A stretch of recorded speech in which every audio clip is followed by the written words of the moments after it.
Bonjour Emmanuel et bonjour à tous. Nous voici cette semaine dans le Niol pour une balade. Vous allez me dire comme chaque semaine. Alors oui et non, car si c'est vrai que notre invité est un spécialiste de la randonnée, c'est aussi un passionné de la tradition, de la culture et de patrimoine.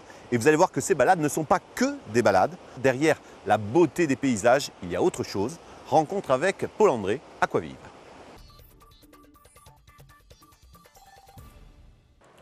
Paul-André Aquavive. Bonjour. Merci de nous recevoir. On est, allez, je vais dire, pour me faire critiquer, je vais dire on est sur la D84.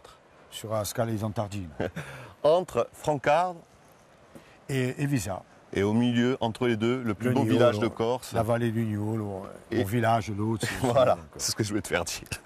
Tu vis de cette passion de la montagne et tu transmets cette passion de la montagne depuis, Une vingtaine d'années à peu près. concrètement, c'est quoi ton engagement? C'est surtout la passion qui me fait faire tout ça. Hein. Depuis très jeune, j'ai été passionné de montagne. J'ai beaucoup accompagné alors que ces diplômes-là n'existaient pas. À l'époque, ce n'était pas encore tout à fait à la mode, mais petit à petit, on a essayé de développer tout ça dans la vallée, de faire en sorte que ce soit un atout touristique et un atout économique pour notre vallée du Niol. On arrive au point de départ Avuntan le Vignante, et là, le sentier qui va nous emmener, qui pourrait nous emmener jusqu'où? jusqu'à Calenza. Bon alors, On va s'arrêter avant. Hein, Calenzane, je le sens pas trop. On va s'arrêter avant, on va aller jusqu'au pont. au pont de l'Ache, où on voit les fameux lacets de la Scala. Hein, Combien de temps en gros? 45 minutes ici à peu près. Bon, on va faire un point intermédiaire avant d'arriver au pont. Dans une cascade, mais là aussi tu vas nous expliquer après ce que c'est. On y va? Allez.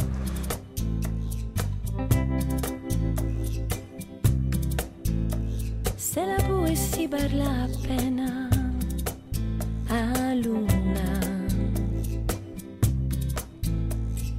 Elle qui La pause. corre qualcuno. On est devant Spiccia di Avalcunadia, une cascade qui est utilisée pour les sports nature. oui, 90 mètres de haut. Il faut dire que le canyon de la Falconadia, c'est un des musts des canyons insulaires. Hein. Déjà de par sa beauté sauvage et puis son caractère technique. Ici, D'ailleurs, ça s'adresse plutôt à des initiés vraiment. Ouais, c'est pas accessible à tout le monde. Pour les non-initiés, comme moi, les conseils que tu vas leur donner, c'est d'abord peut-être de ne pas venir là où ils sont pas prêts à aller. Rester toujours un cran en dessous de ce que, si on n'a pas le niveau. Quoi. Si tu peux sauter Hein. 2 mètres, saute à 1m50, Voilà, au moins voilà. tu y arriveras tranquille. C'est une bonne résolution. Ensuite, si vous ne pouvez pas le faire, il faut se faire accompagner. Oui. Un guide ou un moniteur va être à même de parler de la protection de l'environnement, du patrimoine culturel et architectural de l'île, de tout ce qu'on peut trouver dans le torrent. Tu n'es pas perdu quand tu vas avec Voilà. quelqu'un du coin. Il apporte autre chose que intrinsèquement l'aspect technique. Celui-là, il n'est pas pour moi. Et là où on va, À peu près, presque. presque. Si, il est pour toi. Allez, on y va.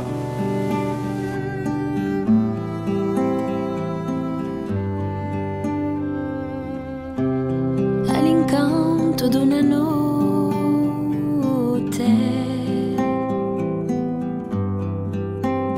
di abbagie On va pouvoir s'arrêter là pour le regarder. Le pont. Pont de l'Ache. C'est là notre point final pour cette petite randonnée. Merci de nous y avoir emmenés. Alors, on est parti suivant ce sentier qui arrive au pont. Là, ça continue, ça monte en lacet. Il y a marqué l'ancienne Scala. Ça, c'est la... Et c'est là que tu nous apportes ta plus-value, justement.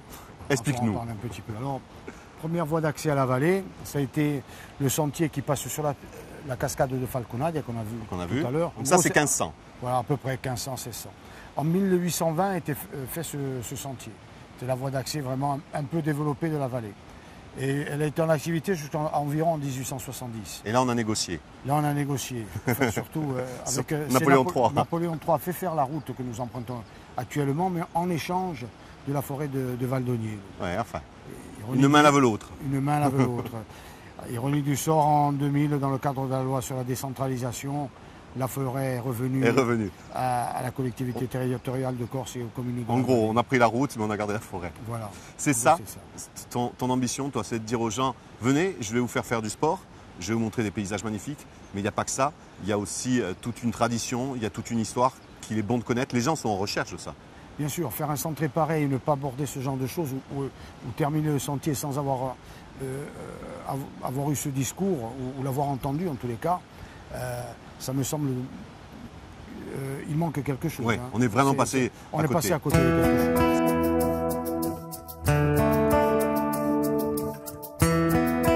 Alors il y a combien d'accès dans cette vallée? Il y a 50. 3 accès. L'est. L'est, par la Scala Sant'Ardina, ce sentier. Ensuite, vers l'ouest, Bocche Guagnaro, la Bocche de Gabronale. Ou alors la troisième qui, eux, allait plutôt sur la Cinarca, la Pricciani, par le col de Saint-Pierre. Ça, c'était vraiment la transhumance. À un moment donné, tout le monde transhumait. Les bergers arrivaient pour le 13-14 juin pour la fête de Saint-Antoine. À ce sujet, on va faire cette année, le 28 et le 29 juin, une manifestation pour revenir un peu, refaire voir un peu... Parce que la transhumance aujourd'hui n'existe plus. Plus comme ça. Elle existe par des moyens modernes, on transporte les bêtes en camion, mais à pied, ça ne se fait plus. On va essayer de faire voir... De faire en sorte qu'on n'oublie pas, ça sera une manifestation. C'est un devoir de mémoire, voilà. Et ça sera une manifestation à forte consonance culturelle. Et surtout, on va se retrouver, ceux d'en bas et ceux d'ici, pour un moment agréable, à Pousse. Faire la fête. Bon, on va peut-être partir en repérage, sauf que là, si on continue, qu'on prend les lacets, on arrive à...